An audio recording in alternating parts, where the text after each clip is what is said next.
Bonjour, je suis Frédéric Barret, je suis la responsable de la médiathèque de Proville. Taper sur le chat. Mauvaise idée. Je suis bibliothécaire depuis pas très longtemps, depuis 2007, quand j'ai intégré la médiathèque départementale du Nord. J'ai hérité de ce lieu et je savais que de toute façon c'était un lieu qui n'était pas une bibliothèque, je dirais, à l'ancienne. Je savais que c'était un lieu où il fallait faire des animations, il fallait développer des activités avec les adultes, les jeunes et les moins jeunes. La constitution d'une collection, aujourd'hui, elle n'est plus évidemment liée aux saisies révolutionnaires, ni à l'acquisition de vieux livres. On achète des livres modernes. Nous avons un comité de lecture qui nous permet d'acquérir des livres qui ne sont pas forcément très courants. Il y a aussi des gens qui viennent, qui se donnent rendez-vous à la médiathèque. Ça arrive très souvent. Il y a des gens parfois qui rentrent dans la médiathèque au retour d'une petite promenade, qui se posent. On peut juste regarder son téléphone portable tranquillement, répondre à ses textos dans une bibliothèque. La bibliothèque est un lieu ouvert de plaisir et de partage. Donc je suis devant le règlement de la bibliothèque de Cambrai, qui date de 1858. À cette époque, en 1858, la bibliothèque de Cambrai existe quand même depuis 56 ans, puisqu'elle a été fondée en 1802.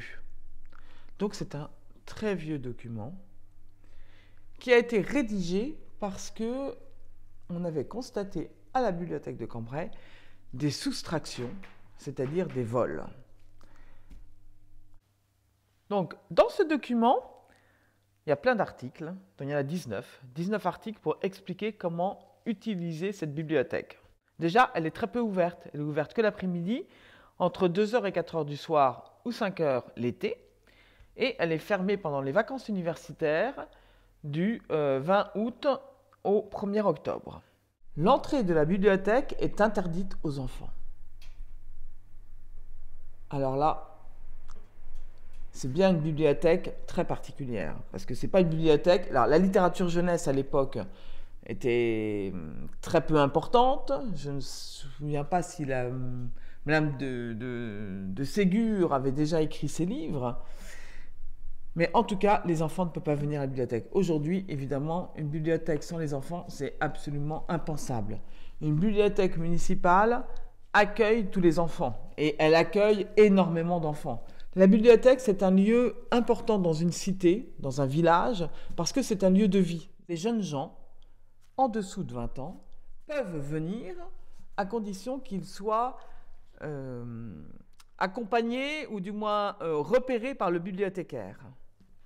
Et en fait, quand on lit cet article, on a la sensation que les femmes ne peuvent pas rentrer dans la bibliothèque. Ou du moins qu'elles n'ont même pas peut-être l'idée qu'elles pourraient venir à la bibliothèque, donc elles n'en font même pas la demande. On a la sensation d'un univers extrêmement masculin. Ce document, c'est un véritable voyage dans le temps. J'adore la typographie de ces documents du 19e siècle. Parce que ça me rappelle les livres que je lisais chez ma grand-mère, qui étaient des livres écrits avec cette même typographie. Cette société du 19e siècle, c'est une société qui a disparu. Aujourd'hui, on n'est plus du tout dans cette optique d'enfermer les choses et de faire en sorte qu'il n'y a qu'un petit peu de gens qui puissent y avoir accès.